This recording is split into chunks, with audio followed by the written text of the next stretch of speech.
인생은 선택입니다 라는 제목으로 주의 은혜를 나눕니다. 태어나는 것은 운명이고 인생은 선택이다 라는 말이 있습니다. 누가 자기 운명을 정해서 태어나는 사람이 있겠습니까? 그것은 전적으로 하나님의 은혜요 하나님의 선물인 줄로 믿습니다. 우리의 인생은 선택의 연속입니다. 그래서 영어로 인생은 B와 D 사이에 있는 C다라고 표현을 하기도 합니다. 앞에 화면을 보시면 인생이라는 것은 life라는 것은 무엇인가? B, birth, 우리 인생의 태어남, 탄생과 D, death, 죽음 사이에 뭐가 있다는 거예요? C가 있다는 거예요. C는 뭡니까? 바로 선택이 있다는 거예요. 이걸 더 궁극적으로 말하면 하나님을 위한 선택, 크라이스트, C라고도 표현할 수가 있겠습니다. 결국 인생은 태어나서 언젠가는 죽게 되는데 그 사이에 우리는 선택이 항상 있다는 거예요. 그 선택 가운데 최고의 선택은 무엇이겠습니까? 바로 크라이스트, 지저스 크라이스트를 선택하는 것이 최고의 복이요 최고의 인생의 행복의 방법이다라는 것이죠. 따라서 우리 인생은 모든 삶이 선택으로 채워져 있습니다. 어떤 선택을 하냐에 따라서 그 인생이 결정이 된다라는 것입니다. 오늘 여러분이 예배의 자리에 올 때까지도 수많은 선택을 해서 이 자리까지 온 것입니다. 오늘 내 헤어스타일은 어떻게 할까? 어떤 옷을 입을까? 어떤 가방을 들까? 어떤 모습으로 몇 시에 갈까? 모든 순간순간 여러분의 선택의 결과로 그 모습으로 오늘 이 자리까지 올 수 있었다라는 거예요. 이런 일상적인 선택이 있는가 하면 우리 인생의 방향을 결정하고 때로는 우리의 생명을 결정하는 결정적인 선택의 순간도 있다라는 거예요. 여러분, 원튼 원치 않든 오늘 여러분의 있는 이 모습은 지금까지 이 땅에 태어나서 무언가를 여러분이 선택해서 이 자리까지 오게 됐다는 것을 기억하십시오. 그래서 전에 광고 카피에 이런 문구가 있었죠. 순간의 선택이 10년을 좌우합니다. 근데 실제로 우리의 순간의 선택이 10년만이 아니라 우리 인생 전체를 좌우할 수도 있다는 것을 기억하셔야 됩니다. 하나님은 우리에게 선택할 수 있는 자유를 주셨어요. 하나님의 형상으로 인간을 지으시고 로봇처럼 그냥 조종하는 인간으로 만드는 것이 아니라 자유를 주셨다는 거예요. 자유를 주셨다는 건 우리에게는 선택할 수 있는 권리가 있다는 거예요. 선택할 권리가 있다는 것은 그 선택에 따른 뭐가 있다는 거예요? 책임이 또한 따른다는 것을 우리에게 말씀하고 있는 것이죠. 여러분, 인생 가운데 어떤 선택을 하고 계십니까? 내가 어떤 선택을 하냐가 내 인생을 좌우한다면 우리가 하나님 앞에 올바른 선택을 해야 되지 않겠습니까? 하나님이 기뻐하시는 선택을 살아야 되지 않겠습니까? 그러려면 선택의 기준이 분명해야 됩니다. 아무리 내가 좋은 선택을 하려고 애를 써도 기준이 불분명하면 그 인생은 언제나 흔들릴 수밖에 없는 거예요. 그 선택은 잘한 것 같지만 잘못된 선택이 될 수 있는 거예요. 그래서 먼저 선택의 기준 세 가지를 말씀드립니다. 첫 번째 선택은 넓은 길이 아니라 좁은 길을 선택하라는 것입니다. 같이 해볼까요? 넓은 길이 아닌 좁은 길을 선택하자. 여러분, 사람들은 넓은 길로 가기를 좋아합니까? 좁은 길로 가기를 좋아합니까? 사람은 누구나 넓은 길로 가기를 좋아합니다.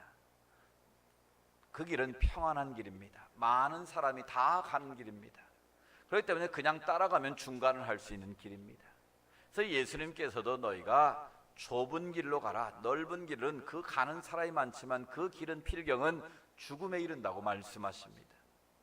그런데 우리는 본능적으로 편안한 길로 가기를 원합니다. 보기에 좋은 길로 가기를 원합니다. 또 많은 사람들이 가는 길로 우리는 따라가려고 합니다. 그런데 그 선택의 기준은 잘못된 거라는 거예요. 오늘 예수님께서는 너희는 좁은 길로 가라고 말씀합니다. 편안한 길, 넓은 길, 사람들이 다 가는 길이 아니라 하나님이 기뻐하시는 길로 가라는 거예요.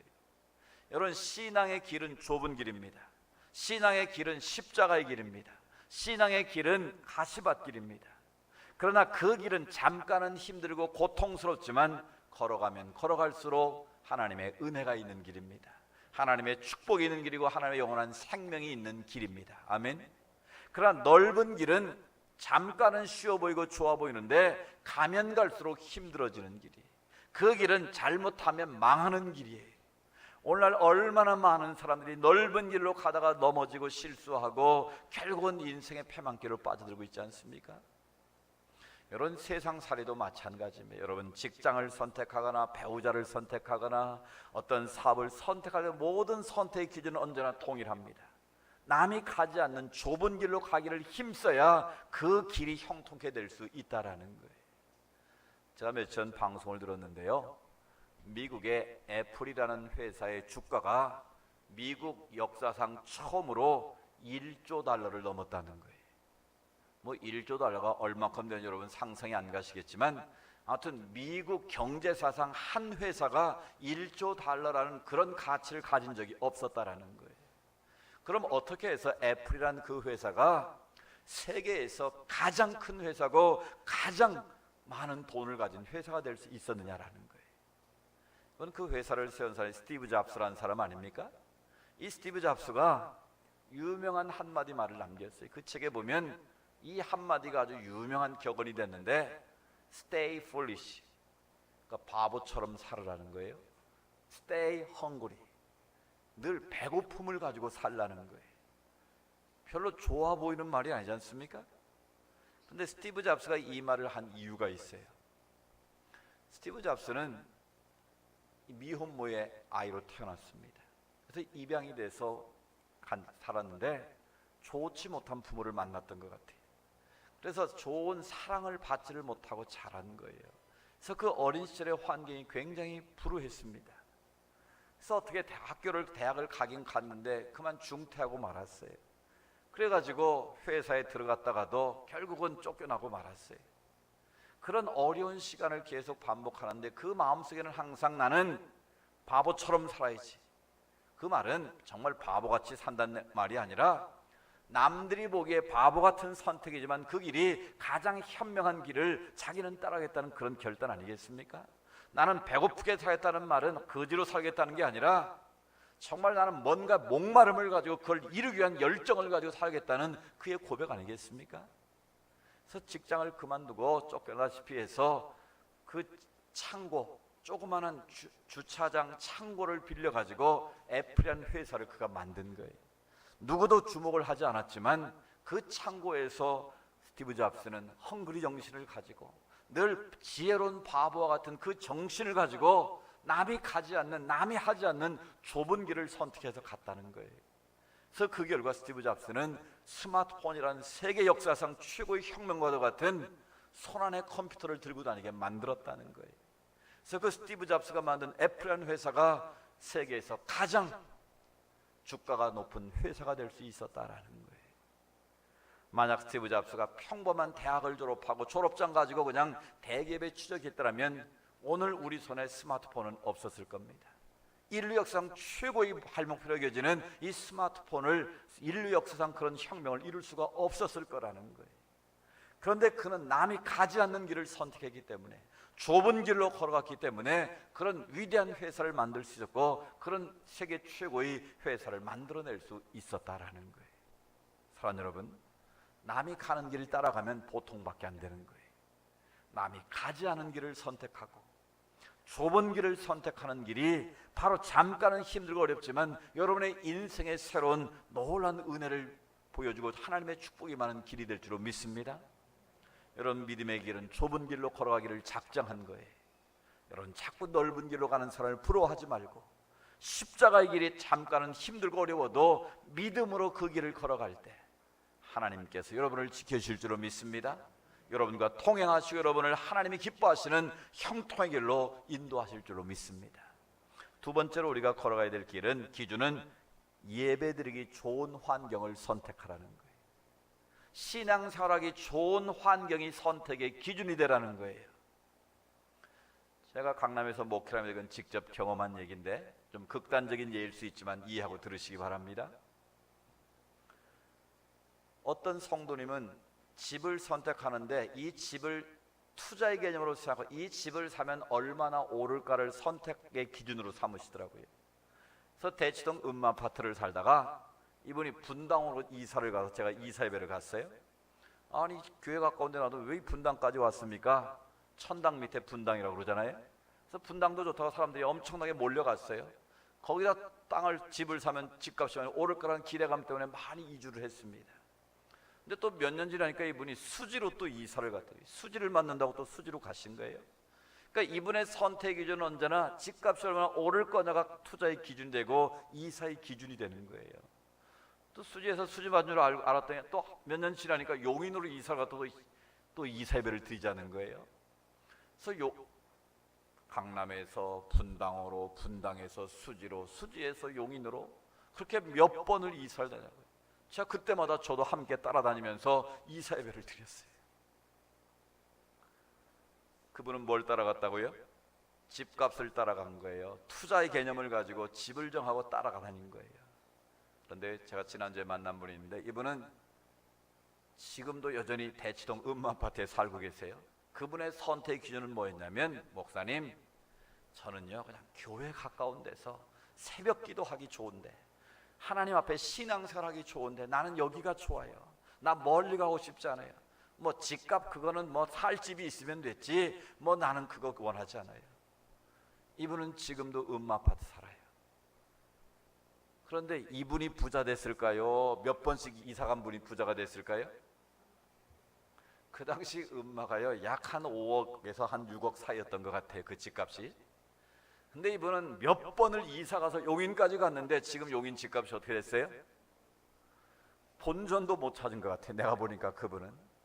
그런데 하나님 앞에 예배드리기 좋은 집, 하나님 섬기기 좋은 그것을 기준으로 선택의 기준으로 삼고 그분은 여전히 음마를 지키고 있는데, 며칠 전 방송 들어보니까 음마아파트가 18억 5천만 원에 팔렸다고 그러더라고요. 놀라지도 않으시네. 투자 개념으로 옮긴 사람은 여전히 5억도 못 건지고 지금 헤매고 있는데, 하나님 섬기기 좋은 곳에 계속 머문 분은 오히려 하나님께서 3배, 4배의 복으로 채우시더라는 거예요.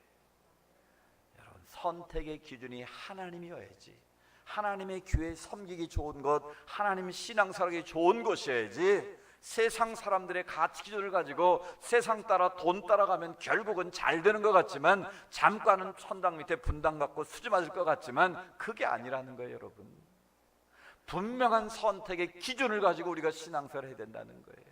하나님 보시기에 좋은 것을 기준으로 삼아야지, 내가 보기에 좋은 기준으로 삼으면 잘 되는 것 같은데, 잘 가는 것 같은데 나중에 보니까 그거는 아니더라는 거예요. 여러분, 그런 신앙생활하기 좋은 곳을 여러분 모든 선택 기준으로 삼으시기 바랍니다. 집값 오를 때 따라가면요, 그렇게 재주 부리다가 잘못 한번 부리면 망한다니까요. 신앙생활하기 좋은 환경을 선택하고 하나님이 기뻐하신 길로 걸어가는 것이 바로 형통의 길인 줄로 믿습니다. 세 번째로, 약자를 배려하는 길을 선택하라는 거예요. 세상은 강자의 논리가 지배합니다. 그래서 사람들은 강자 앞에는 비굴해집니다. 그 사람들의 말은 굽신거리고 잘 들으려고 합니다. 근데 약한 사람은 얕잡아보고 오히려 그 사람을 무시하려고 하는 경향들이 있습니다. 적어도 신앙인은 그러면 안 된다는 거예요. 예수님은 항상 약자 편을 드셨습니다. 그 당시에 부자도 많고 권세자들도 많았지만 예수는 언제나 가난한 자들의 친구가 되셨어요. 그래서 예수님의 별명이 죄인들의 친구라고 불렸어요. 고아들, 홀로 사는 여인 과부들, 몸 파는 창기들, 그 당시 가장 천대받은 직업이었던 세리들. 왜 주님은 이런 자들과 함께 하셨을까요? 바로 아무도 눈여기지 않는 그 자들과 함께 하나님은 하나님 나라를 이루기를 원하셨다라는 거예요. 우리가 어떤 선택을 할 때 강자를 위한 그런 논리를 가지고 선택을 하면 그 당시는 좋은 것 같지만 결국은 망한다는 거예요. 여러분, 정치하는 분들 보세요. 정권이 바뀌면 뭐 그 정권이 1000년 만년 갈 것처럼 뭐 휘두르지만 그게 몇 년 갑니까? 여러분 똑같아. 역사는 돌고 도는 거예요. 한순간에 가는 거예요. 여러분, 그러니까 높은 곳에 있을 때 겸손하게 약자를 배려하고 그들을 섬기고 돌보는 자리에 있어야 뒤탈이 없지, 그 권력을 가지고 사유화시키고 남용하고 오용하면 결국은 그 칼에 자기가 맞는다는 거예요. 우리는 약자를 배려하면 절대로 그런 일이 있을 수 없어요. 여러분, 그래서 성경에 보면요, 야고보서 1장 27절에 이렇게 말씀합니다. 한번 읽어볼까요? 시작. 하나님 아버지 앞에서 정결하고 더러움이 없는 경건은 곧 고아와 과부를 그 환난 중에 돌보고 또 자기를 지켜 새 속에 물들지 아니하는 그것이니라. 아멘. 야고보 사도가 귀로 듣기만 하고 행함이 없는 자는 하나님을 속이는 거다. 결국 행함이 없는 믿음은 죽은 거다라는 말씀의 결론처럼 우리에게 주시는 교훈이에요. 우리가 정결하고 더러움이 없는 경건이 뭐냐? 경건이 뭐예요? 하나님 앞에 사는 삶이 경건이에요. 즉 하나님이 이 시대에 찾으시는 하나님의 사람이 누구냐는 거예요. 그 기준이 뭐라는 거예요? 고아와 과부를 환난 중에 돌보는 거다라는 거예요. 이 말은 사회적인 약자들, 누군가의 돌봄과 배려가 필요한 사람들을 잘 주님 섬기는 마음으로 섬기는 것이 누구를 섬기는 거다? 하나님을 섬기는 거라는 거예요. 바로 그 사람이 경건한 사람이라는 거예요. 그 사람이 이 시대에 하나님이 찾는 사람이라는 거예요. 높은 사람 따라가고 권력 있는 사람 아부하는 것은 그건 믿는 자의 태도가 아니라는 거예요. 남이 눈길 주지 않는 사람들, 남이 돌보지 않는 바로 그 사람들, 그 사람들을 향한 관심을 가지고 주님이 보이신 그 사랑을 우리가 베풀고 나눌 때 그게 그 사람이 바로 경건한 사람이라는 거예요. 그 사람이 예수 잘 믿는 사람이라는 거예요. 여러분, 주일에 한 번도 안 빠지고 매일 기도하고 성경 읽고 교회 안에만 있는 사람이 예수 잘 믿는 사람이 아니에요. 그거는 기본이고요. 진짜 예수 잘 믿는 경건한 사람은 누구예요? 여러분의 삶의 자리에서 아무도 눈여겨보지 않는 그런 사회적인 약자들에게 관심을 보이는 사람이에요. 어제 제가 참 흐뭇한 신문기사를 봤는데, 전에 강남의 모 아파트에서는 경비원들 돈 몇 푼 아끼려고 무인 시스템으로 바꾸겠다, 그래서 뭐 또 최저임금 올리니까 뭐 그 돈 주기 싫어가지고 경비를 줄이겠다 그래갖고 눈살을 찌푸린 적이 있었잖아요. 근데 엊그제 그 아파트는 어떤 한 주민이 그렇게 제안을 했더라고요. 이렇게 우리는 집안에서 편안하게 에어컨 켜고 사는데 우리를 지키고 보호하기 위해서 경비원들이 그렇게 애를 쓰는데 저렇게 땀 뻘뻘 흘리는데 우리가 뭔가 좀 도와야 되지 않겠냐. 그래서 내가 얼마를 에어컨 비용을 낼 테니까 당에서도 찬성하면 찬성이라고 여기다 써붙여라고 아파트 입구에 포스트잇을 붙여놨어요. 근데 감사하게도 그 주민 대부분이 그 경비원들을 위해서 아파트를 설치하라고 찬성을 했어요. 우리가 2,000원만 더 내면 되는데 우리가 그 전기세 낼 테니까 우리 달아드리자. 그래서 그 아파트 경비를 위한 그 에어컨을 달아드렸다는 기사였어요. 이건 얼마나 가슴 따뜻한 일입니까? 그 부자들이 돈 2,000원 몇천 원 아끼려고 경비원을 자르고 그분들 없으면 자기들 무슨 수로 살겠어요, 여러분? 그런데 그걸 모르는 거예요, 사람들이. 여러분, 정말 하나님이 이 시대에 찾으시는 약자를 배려할 줄 아는 사람들, 바로 그 사람이 어린 소적에 냉수한 그릇 대접하는 것이 바로 나를 대접하는 거다 주님 말씀하지 않았습니까? 우리의 마음이 늘 낮은 곳으로 그런 약자들에게 관심을 갖고 그런 선택을 할 때 그런 모습을 하나님이 기뻐하신다는 거예요. 이런 약자를 배려하는 길을 선택하시기 바랍니다. 그 길이 축복의 길이고 하나님이 원하시는 길이라는 거예요. 성경에 등장하는 선택의 모습을 제가 분석을 해보니까 세 가지 선택이 있더라고요. 어리석은 선택이 있고요, 잘못된 선택이 있고요, 올바른 선택이 있어요. 제가 간략하게 설명을 드립니다. 첫 번째, 어리석은 선택을 하는 사람이 있습니다. 바로 에서를 볼 수 있습니다.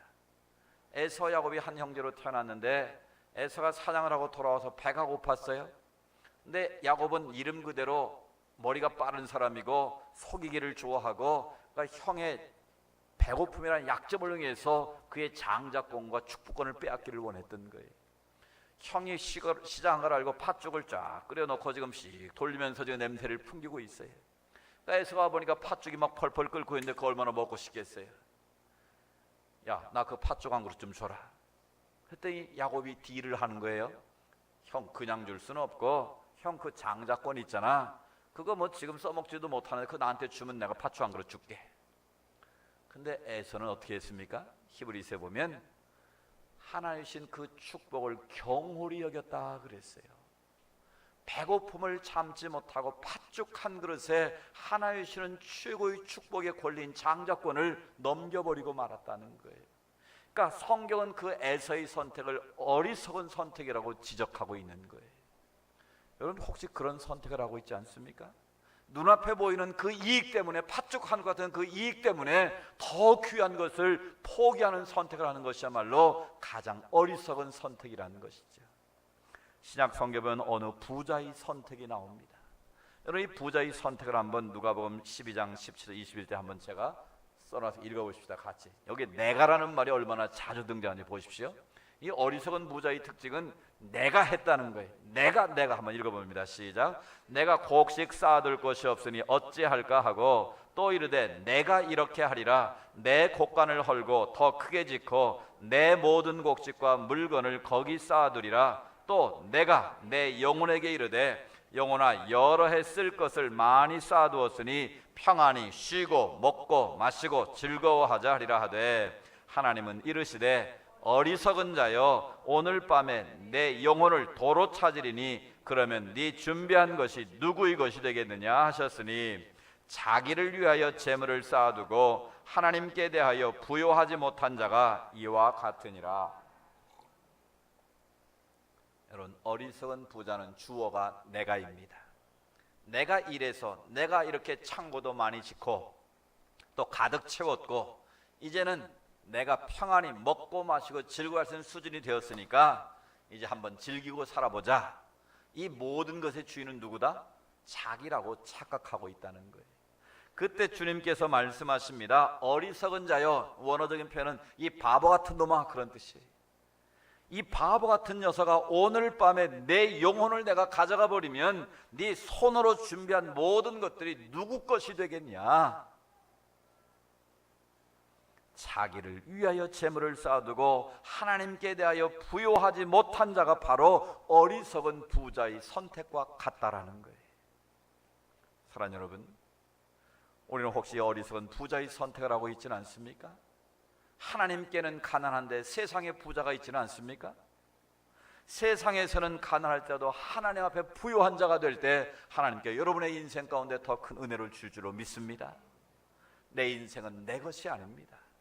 내가 일해서 벌었다고 내 것이라고 생각하면 착각인 거예요. 그건 어리석은 부자의 바보 같은 생각인 거예요. 오늘 밤에 네 영혼을 가져가 버리면, 네 생명을 가져가면 네가 쌓아둔 모든 것이 누구의 것이 되겠느냐는 거예요. 여러분, 이 하나님의 말씀에 귀를 기울일 수 있기를 원합니다. 에서처럼, 이 어리석은 부자처럼 여러분의 인생 가운데 어리석은 선택에 빠지지 않기를 원합니다. 두 번째, 잘못된 선택이 있습니다. 선택을 하기는 했는데 잘못된 선택을 했어요. 바로 아담과 하와의 선택은 잘못된 선택이었어요. 선악과를 먹으면 네가 정령 죽으리라는 하나님의 말씀을, 약속을 듣고도 마귀에게 유혹을 받는 순간 먹음직도 하고 포함직도 하고 지혜롭게 하면 탐스럽게 보인 거예요. 그것을 따먹는 순간 어떻게 됐습니까? 하나이신 에덴에서 추방당하는 비극적인 인물이 됐습니다. 죄가 들어오게 되었고 죄의 싹은 죽음이 찾아오게 되었다라는 거예요. 가장 불행한 주인공으로 전락하고 말았다라는 거예요. 여러분, 눈에 보기에 좋은 것 선택하시면 큰일 납니다. 먹음직도 하고 포함직도 하고 탐스럽다고 그것 따먹는 순간 결국 그 인생은 죄 가운데 빠지고 만다는 거예요. 이런 죄의 유혹을 이겨낼 수 있기를 바랍니다. 죄의 길을 선택하면 결국은 죽음이라는 것을 기억하셔야 됩니다. 또한 삼손의 잘못된 선택이 있습니다. 삼손은 나신의 서원을 했고 머리털을 자르지 않으므로 그 머리털에 힘이 있다는 걸 알았습니다. 그래서 얼마나 능력 있는 삶을 살았는지 모릅니다. 그런데 그만 드릴랴라는 여자의 유혹을 이겨내지 못했다는 거예요. 드릴랴가 와서 삼손 아양을 떨면서 당신의 힘이 어디서 나오는지, 처음에는 거짓말로 들어다가 자꾸 유혹을 하니까 자기 머리에서 힘이 나오는 걸 알려주지 않았습니까? 그런데 더 불행한 것은 뭘까요? 그 유혹에 넘어간 것도 불행한 거지만 그가 쇠사슬에 묶여가지고 결박을 당했어요. 그런데 이 어리석은 바보 같은 삼손은 아직도 자기에게 힘이 남아있는 줄 알고 착각하고 있었다는 거예요. 이게 더 불행한 거예요. 오늘 우리도 삼손처럼 내가 세상 길로 걸어가면 잘못된 선택으로 어리석은 선택, 내 안에 아무런 능력과 힘이 없는데도 여전히 나는 내 힘으로 내 걸 산다고 큰 소리치는 그런 모습이 더 어리석고 더 불쌍한 거예요.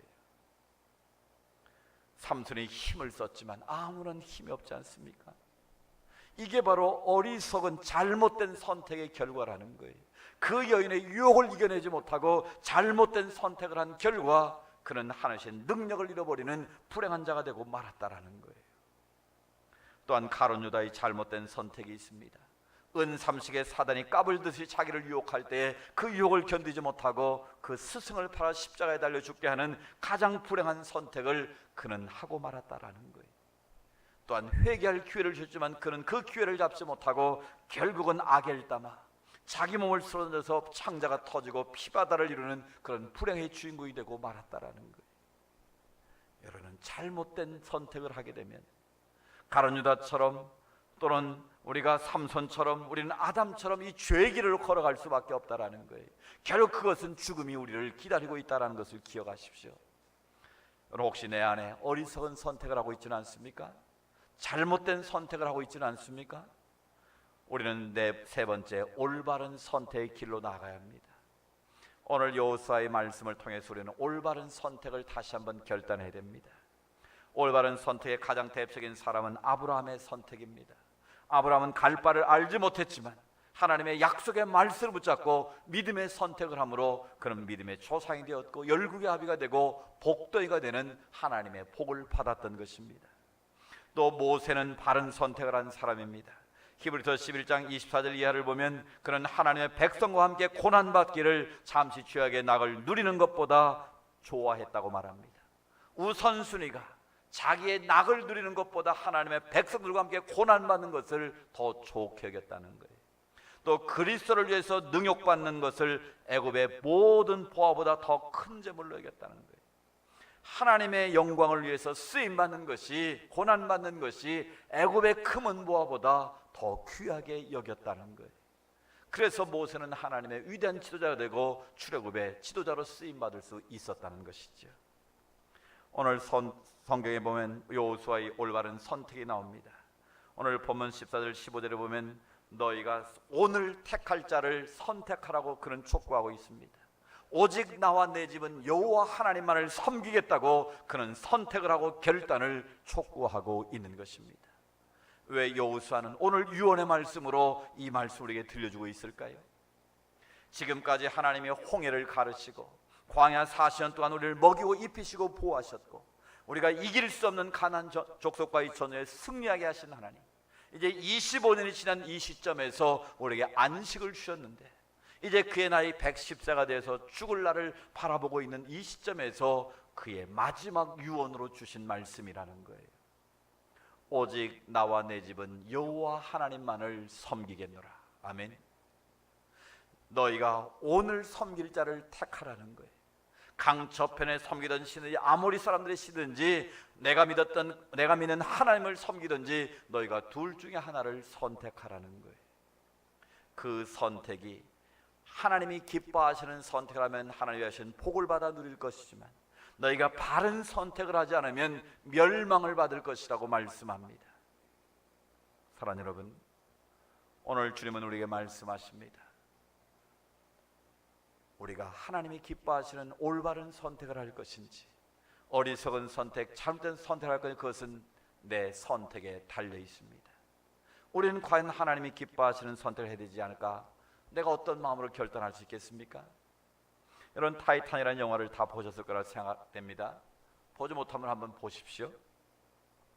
여러분, 이 타이타닉호가 세계에서 가장 안전한 배로, 가장 호화로운 배로 영국을 따라서 미국 뉴욕을 향해서 가는데 빙산에 충돌해서 2시간 40분 만에 그 배가 가라앉고 말았습니다. 그 배에 탔던 2200명 가운데 695명이 살고 1513명이 그만 수장되고 말았습니다. 그 영화를 보면 감동의 장면이 많이 나옵니다. 끝까지 배에 귀를 쥐고 생명을 살려서 애쓰는 선장의 모습도 나오고요, 한 사람을 더 구원하려고 구명보트에 옮기는 모습도 나오고요, 무엇보다도 감동적인 것은 자기 사랑하는 애인을 살리기 위해서 목숨을 던지는 멋진 남자의 모습이 나옵니다. 그 그 장면을 보고 뭇 여인들이 나도 저런 애인 만났으면 좋겠다 그러는데 이 세상에 그런 남자는 없다는 것을 기억하시기 바랍니다. 애인을 위해서 목숨까지 던질 남자 기대하지 마십시오, 여러분. 모든 것은 다 영화의 각본이에요. 그건 시나리오에서 그렇게 쓴 것이지 그건 다 가짜예요. 그런데 딱 한 가지는 진짜입니다. 그 웰레스라는 사람이 그 타이타닉호가 만들어서 항해라는 소위 그 자원을 해서 악단장이 됐습니다. 그래서 그 배에 타서 뉴욕으로 가는 배에서 사람들을 즐겁게 하기 위해서 이 연주를 합니다. 그런데 자기가 그 배가 깨질 줄은 몰랐죠. 근데 그 사람이 배를 탄 이유는 그 배를 탄 사람들에게 예수의 복음을 증거하기 위해서 그 사람이 악단장을 자청해서 그 배에 올라탄 것이었어요. 근데 갑작스럽게 배가 빙산에 부딪히면서 이게 침몰하기 시작하니까 그 마지막 순간을 여러분이 기억하실 거예요. 가장 감동인 장면이에요. 그 사람들에게 외치면서 그가 바이올린 연주를 합니다. 사랑 여러분, 마지막 선택을 뭘 하시겠습니까? 예수 그리스도를 선택하십시오. 예수님을 선택하는 길만이 여러분이 영원히 살 수 있는 길입니다. 지금 이 마지막 순간 여러분 예수님을 잡으셔야 됩니다. 예수님을 선택해야 됩니다. 외치면서 그가 바이올린 연주를 하는데 무슨 찬송을 연주했습니까? 내 주를 가까이 하려 함은 십자가 짐 같은 고생이나 내 일생 소원은 늘 찬송하면서 주께 더 나가기 원합니다. 우리 같이 한번 이 찬양 조용히 불러볼까요? 우리 인생의 마지막 순간 내 인생의 배가 침몰하는데 우리가 무엇으로 하나님 앞에 나아갈 수 있겠습니까? 내 주를 가까이 하려 함은 십자가 짐 같은 고생이나 내 일생 소원은 늘 찬송하면서 주께 더 나아가기 원합니다. 여러분, 이 찬양의 고백이 저 여러분의 신앙의 고백이 되기를 원합니다. 우리 인생은 풀과 같이 마르고 시들 때가 금방 옵니다. 하나님도 어떻게 할 수 없다고 자랑했던 그 타이타닉호가 순식간에 침몰했던 것처럼 우리 인생의 마지막 순간이 언제 닥칠지는 아무도 모르는 것입니다. 오늘 어리석은 부자처럼 내가 잘못된 선택을 하고 있다면 우리는 돌이켜야 합니다. 오늘 우리가 가룟유다처럼 우리가 잘못된 선택을 하고 우리가 그 일을 하고 있다면 우리는 주님 앞에 속히 돌이켜야 합니다. 오늘 여호수아의 고백처럼 오직 나와 내 집은 여호와 하나님만을 섬기겠습니다. 평생 우상 섬기지 않고 오직 나와 내 집은 하나님을 섬기겠다는 믿음의 결단과 그 선택이 바로 하나님의 영광을 드러내는 선택이 될 줄로 믿습니다. 엘리야는 말합니다. 너희가 어느 때까지 두 사이에서 머뭇머뭇하려느냐, 두 사이에서 언제까지 머뭇거리겠느냐고 우리에게 결단을 촉구하고 있습니다. 사랑하는 여러분, 오늘 그 웰레스의 마지막 찬양의 고백처럼 내 일생 소원은 늘 찬송하면서 주님께 더 가까이 나가기 원합니다. 오늘 이 믿음의 고백으로 주님 앞에 바른 선택을 하며 나아가기를 원합니다. 눈앞에 보이는 헛된 것을 선택하지 말고 하나님이 기뻐하시는 올바른 선택을 통하여 하나님께 영광 돌리고 이 땅에서도 하나님이 하신 복을 누리며 살아가는 우리 모두가 될 수 있기를 축복합니다. 오직 나와 내 집은 여호와 하나님만을 섬기겠습니다. 이 고백이 바로 우리 모두의 고백이 될 수 있기를 주의 이름으로 축복합니다.